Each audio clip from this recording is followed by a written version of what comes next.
अखण्डमण्डलाकारं व्याप्तं येन चराचरं तत्पदं दर्शितं येन तस्मै श्री गुरुवे नमः। राधे राधे, जय श्री कृष्ण। सभी भक्तों को गुरु पूर्णिमासी की हार्दिक शुभकामनाएं, बहुत बहुत बधाइयाँ।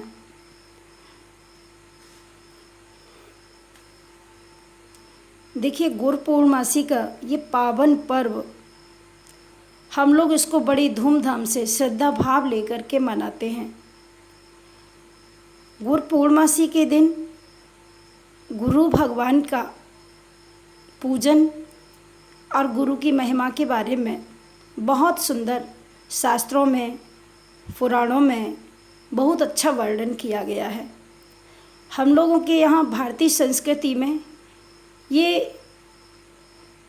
प्राचीन समय से गुरु पूर्णिमासी के दिन गुरु जी की पूजा की परंपरा चली आ रही है। गुरु पूर्णिमासी क्यों मनाई जाती है? आषाढ़ शुक्ल पक्ष की पूर्णिमासी की तिथि को व्यास भगवान का जन्म भी हुआ था और व्यास जी साक्षात भगवान के अवतार थे। मुनिम नारायणम स्वयं व्यासम व्यासकरम वंदे मुनिम नारायणम स्वयं पिता प्राप्त कृपा लोका लोका मुक्ता कलेग्रहात्। तो व्यास भगवान साक्षात नारायण भगवान के अवतार हैं। जन कल्याण के लिए उन्होंने नर रूप धारण करके और 4 वेदों की रचना की, महाभारत को लिखा जिसमें 1 लाख मंत्र हैं। तो ऐसे व्यास भगवान का जन्म हुआ गुरु पूर्णिमासी के दिन।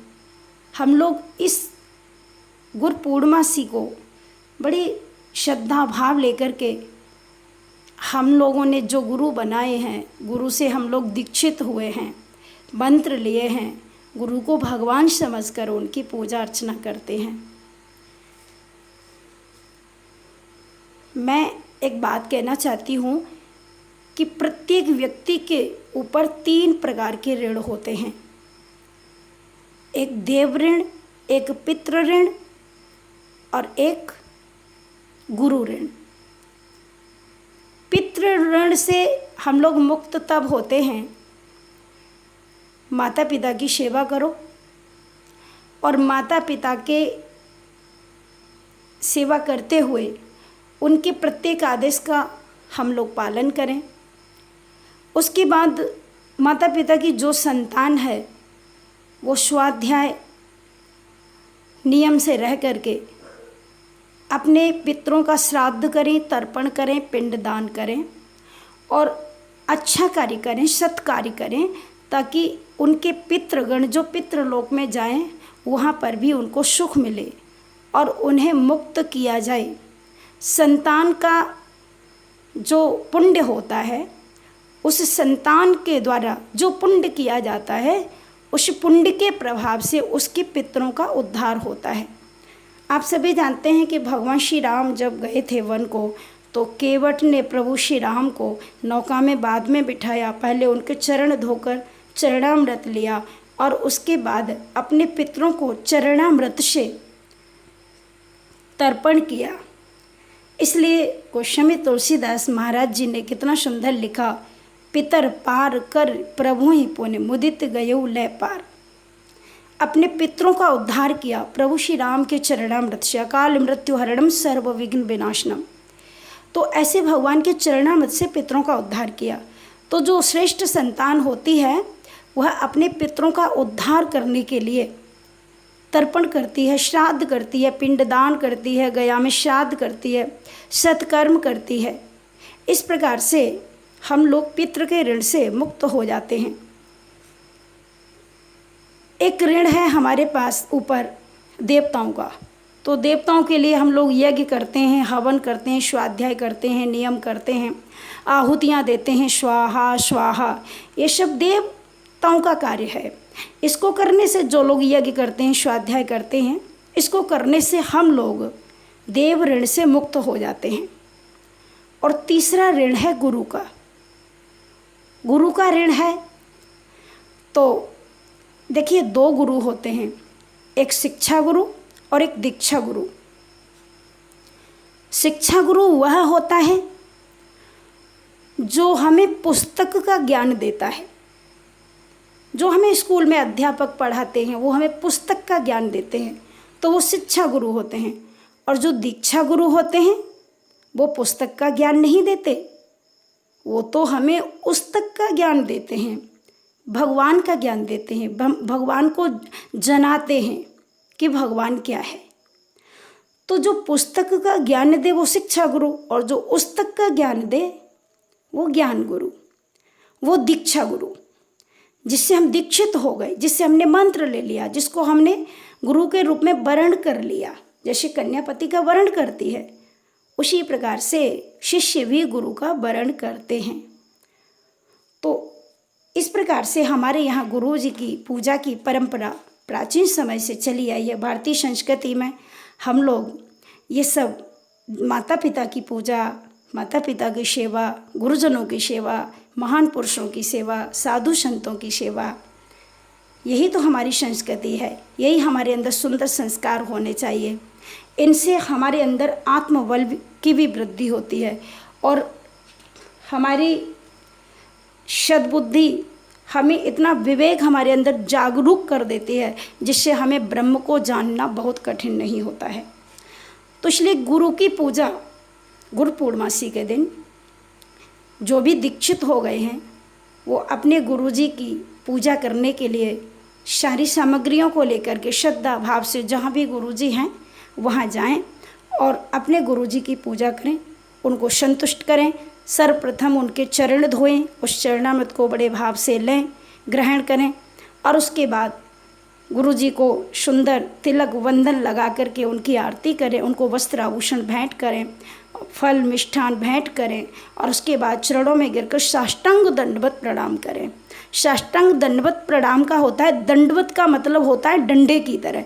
जैसे डंडा जब गिर जाता है तो फिर वो गिर गया, तो गिरने के बाद फिर वो उठता नहीं है। और डंडा क्या होता है? लकड़ी। अब जो लकड़ी, जैसे दंडवत का मतलब होता है कि हम गुरुजी के चरणों में दंडवत कर रहे हैं, यानी मैं एक लकड़ी हूँ, मैं एक डंडा हूँ, मैं डंडे की तरह गिर गया हूँ। अब लकड़ी में से कोई भी जो कारपेंटर होता है, जिसको बढ़ई बोलते हैं, वो कोई भी बढ़िया सा आइटम बना देता है।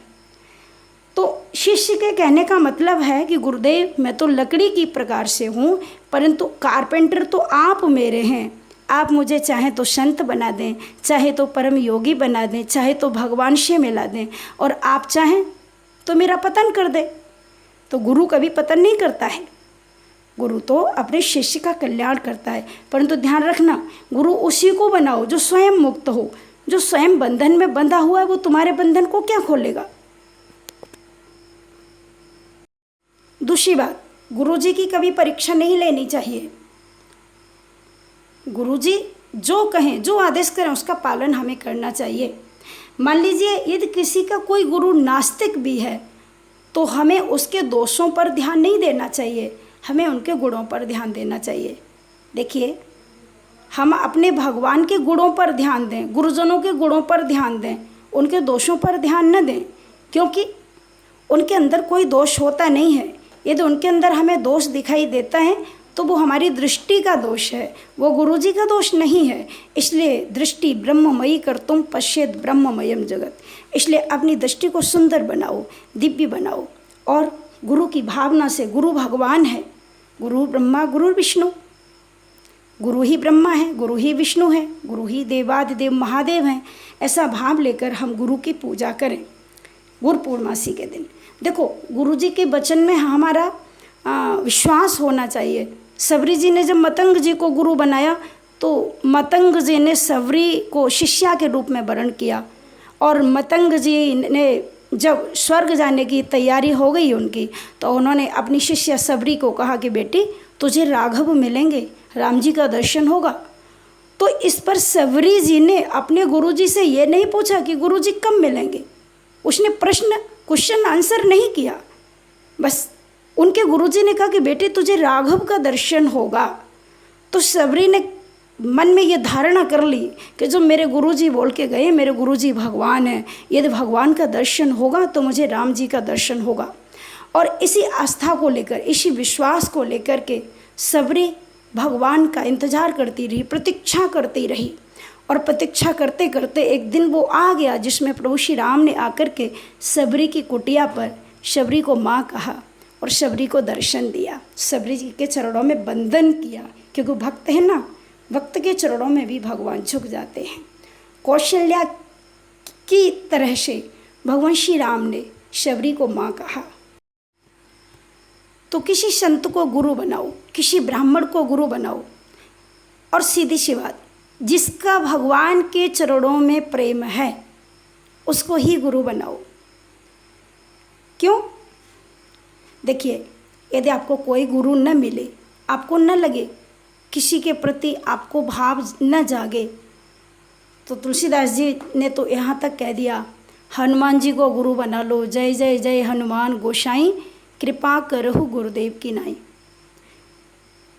कृष्ण को बना लो, परंतु गुरु जैसी धारणा कि ये मेरे गुरु ही भगवान हैं, तो कृष्ण को बनाओ, कृष्णम वंदे जगत गुरुम, कोई परेशानी नहीं। परंतु बिना गुरु के कल्याण नहीं होता। प्रभु श्री राम ने भी वशिष्ठ जी को गुरु बनाया। वह ब्रह्म जब मानव के रूप में अवध में आए तो उन्होंने, भगवान श्री राम ने वशिष्ठ जी को गुरु बनाया। और जिस समय लंका पर विजय प्राप्त करके वापिस हुए तो सर्वप्रथम गुरु जी के चरणों में वंदन किया, धाई धरे गुरु चरण सरोरुह, अनुज सहित अति पुलक तनोरुह। और भगवान ने यहाँ तक कह दिया, वशिष्ठ जी ने जब राम जी से पूछा कि राघव तुम कुशल तो हो, तुम ठीक तो हो, तो भगवान श्री राम ने कह दिया कि प्रभु आपका आशीर्वाद है, और जो भी कुछ हुआ लंका पर, जो हमने विजय प्राप्त की, वो हमारे पौरुष से नहीं, वो गुरुदेव के चरणों के आशीर्वाद से हुआ। तो भगवान ने भी यहाँ पर आकर के गुरु से दीक्षा ली और भगवान भी दीक्षित हुए, इसलिए हमको भी दीक्षित होना बहुत ज़रूरी है। तो मेरा निवेदन है, जो दीक्षित हो चुके हैं उन शिष्य भाइयों से कि अपने गुरु के प्रति आस्था रखनी चाहिए, निष्कपट भाव से उनकी पूजा करें और उनके वचनों में पूरा विश्वास करें। क्योंकि आप सभी जानते हैं, गुरु गोविंद दोनों खड़े काके लागू पाएँ, बलिहारी गुरु आपने जो गोविंद दियो बताए। गुरु के बिना गोविंद का दर्शन कैसे होगा? आप गोविंद को पहचानेंगे कैसे? क्योंकि आपको आँख तो मिली है, परंतु आपको संत की दृष्टि नहीं मिली है। इसलिए आँख होने के बाद भी आप संत की दृष्टि लिए बिना भगवान को जान नहीं पाएंगे, देख नहीं पाएंगे। इसलिए गुरु की बहुत ज़रूरत है। और जो गुरुजन हैं, जो धर्माचार्य हैं, जो धर्म गुरु हैं, उनसे भी मेरा निवेदन है कि अपने शिष्य से किसी प्रकार का लोभ लालच नहीं करना चाहिए। क्योंकि तुलसीदास जी ने लिखा है, गुरु शिष्य बधिर अंध का लेखा, एक न सुना एक नहीं देखा। शिष्य को भी लालची नहीं होना चाहिए और शिष्य को निस्वार्थ भाव से गुरुजी की सेवा करनी चाहिए, और गुरुजी को भी लालची नहीं होना चाहिए। और जो धन का तो हरण कर लेते हैं गुरुजी, परंतु अपने शिष्य के अज्ञान को दूर नहीं करते, ऐसे गुरुजन, उनकी भी मुक्ति नहीं होती, उनका भी पतन होता है। इसलिए जो धर्माचार्य हैं, जो धर्म गुरु हैं, उनके लिए यही संदेश है, कबीरा साधु जगत गुरु, जो तजे जगत की आस, और जो जग से आशा करे तो जगत गुरु वह दास। कबीर दास जी ने कहा कि देखो, प्रत्येक संत पूरे विश्व का गुरु है। जो साधु है ना, वो जगत गुरु है। किसी ने पूछा कैसे, तो कबीर दास जी ने कहा कि कबीरा साधु जगत गुरु। कबीरदास कहते हैं कि जो साधु है वो जगत का गुरु है, परंतु एक शर्त है उसके लिए। जगत का गुरु कब है? बोले जो तजे जगत की आस, जो संसार की आशा छोड़ दे, मुझे दुनिया वालों से कुछ चाहिए, मुझे गाड़ी चाहिए, कोठी चाहिए, बंगला चाहिए, धन चाहिए, संपत्ति चाहिए, ये सब उनके अंदर भावना नहीं होनी चाहिए। और इस प्रकार का यदि उनके अंदर भाव है कि मुझे जगत से कुछ नहीं चाहिए, तो वो संसार का गुरु है। तो कबीरा साधु जगत गुरु, जो तजे जगत की आस, और जो जग की आशा करे तो जगत गुरु वह दास। और जो दुनिया वालों की आशा करे तो फिर कबीरदास कहते हैं फिर वह दास है और सारा संसार उसका गुरु है। तो इस प्रकार से सबको गुरु पूर्णमासी के इस पावन पर्व पर बहुत बहुत बधाइयाँ, बहुत बहुत शुभकामनाएं।